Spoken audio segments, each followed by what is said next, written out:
പത്മജയെക്കുറിച്ചും അച്ഛൻ കത്തിൽ എഴുതുന്നുണ്ട്. പപ്പയെ ഞാൻ എൻ്റെ സ്വന്തം മോളായിട്ടാണ് അന്നും ഇന്നും കരുതുന്നത് എന്നൊക്കെ. വലിയ വൈകാരികമായിട്ടാണ് അദ്ദേഹം പാർട്ടി കാര്യങ്ങളും സ്വന്തം കാര്യങ്ങളും ഒക്കെ അവതരിപ്പിക്കുന്നത്. അപ്പോൾ അദ്ദേഹം 1992 മുതൽ കോൺഗ്രസിൻ്റെ ബത്തേരിയിലെ മണ്ഡലം പ്രസിഡന്റായിരുന്നു. തുടർന്ന് അങ്ങോട്ട് അദ്ദേഹമാണ് കോൺഗ്രസിനെ ആ മേഖലയിൽ നയിച്ചിരുന്നത്. അത്രയും പ്രധാനപ്പെട്ട ഒരു നേതാവാണ്. അപ്പോൾ ആ നേതാവ് ഇത്രയധികം തവണ അഭ്യർത്ഥിച്ചിട്ടും ഈ കാര്യങ്ങൾ എന്തുകൊണ്ടാണ് പാർട്ടി നടത്തി തരാതിരുന്നത് എന്ന് ആലോചിച്ചിട്ടുണ്ടോ? അദ്ദേഹത്തിന്റെ മരണശേഷം നീതി കിട്ടുകയാണ് അദ്ദേഹത്തിന് എന്ന് ഇപ്പോൾ തോന്നുന്നുണ്ടോ?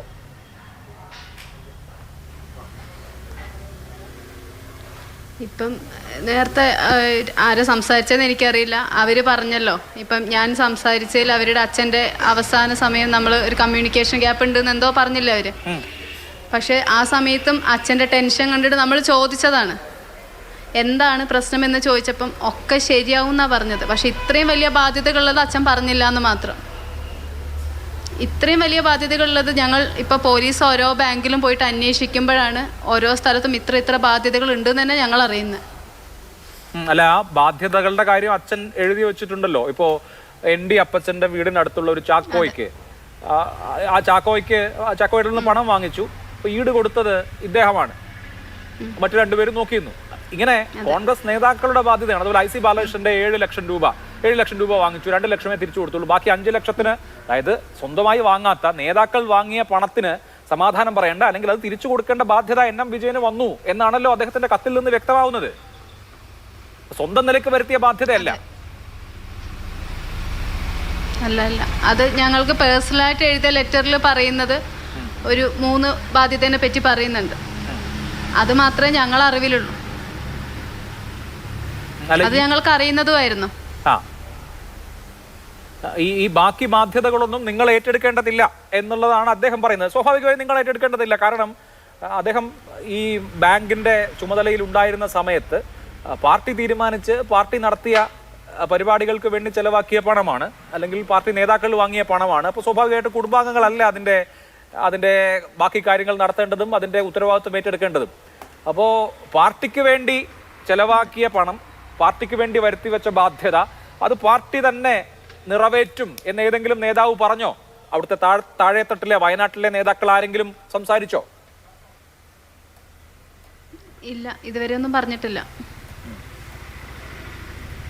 ഇന്നലെയാണ് ഈ കത്ത് പുറത്തു വരുന്നത്. ഇന്നലെ ഈ കത്ത് പുറത്തു വന്നതിന് ശേഷം കേരളം മുഴുവൻ ഈ വിഷയം വലിയ തോതിൽ ചർച്ചയാണ്. അതിനുശേഷം കോൺഗ്രസ് നേതാക്കൾ ആരെങ്കിലും ബന്ധപ്പെട്ടോ?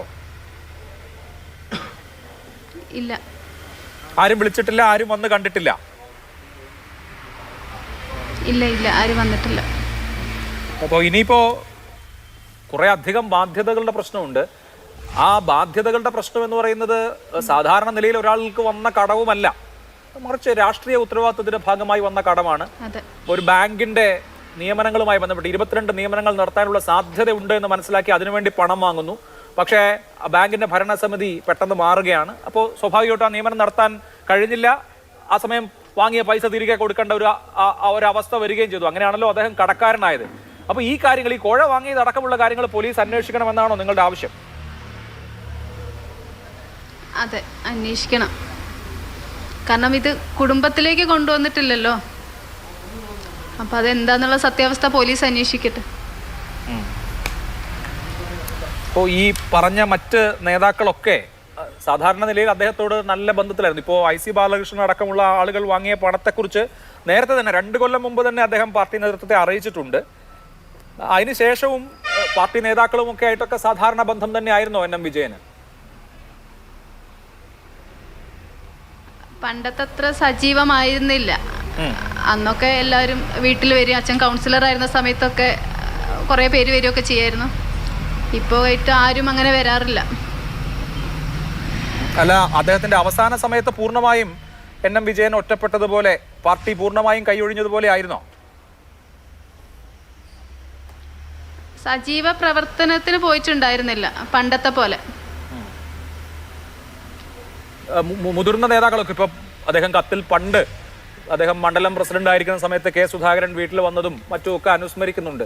മുതിർന്ന നേതാക്കൾ അവസാന കാലഘട്ടത്തിൽ നല്ല ബന്ധവും അടുപ്പവും പുലർത്തിയിരുന്നോ, അതോ അവരൊക്കെ മറന്നിരുന്നോ?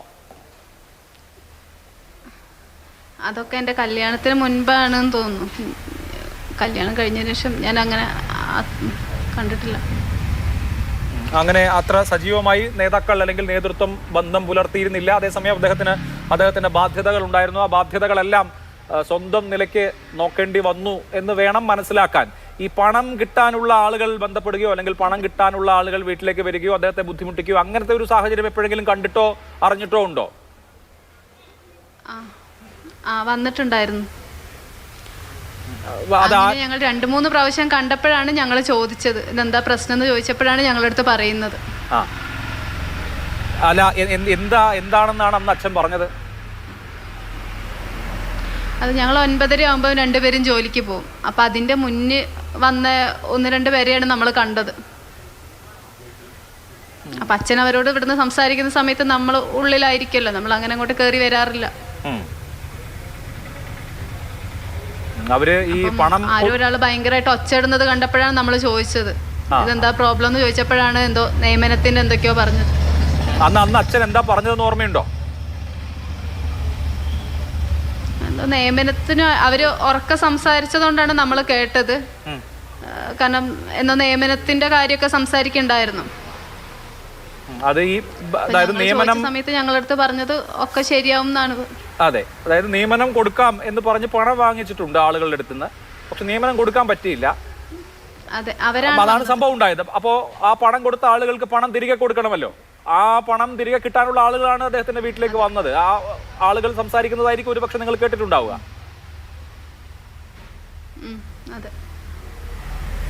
അപ്പോൾ അത് അദ്ദേഹത്തിന്റെ ഈ പറഞ്ഞ മുഴുവൻ സാമ്പത്തിക ഉത്തരവാദിത്വവും അദ്ദേഹത്തിൻ്റെത് മാത്രം ആവുകയും പാർട്ടി ഒരു തരത്തിലും സഹായിക്കാതിരിക്കുകയും ഈ പണം വാങ്ങിയിട്ടുള്ള ആളുകളൊക്കെ ഒന്നും മിണ്ടാതെ രക്ഷപ്പെടുകയും ചെയ്തു എന്ന് വേണം നമുക്ക് ഇതുവരെയുള്ള കാര്യങ്ങളിൽ നിന്ന് മനസ്സിലാക്കാൻ. അതിൽ ഇനിയെങ്കിലും കോൺഗ്രസ് പാർട്ടി എന്തെങ്കിലും ചെയ്യുമോ എന്നുള്ളതാണ് നമ്മൾ അറിയേണ്ടത്.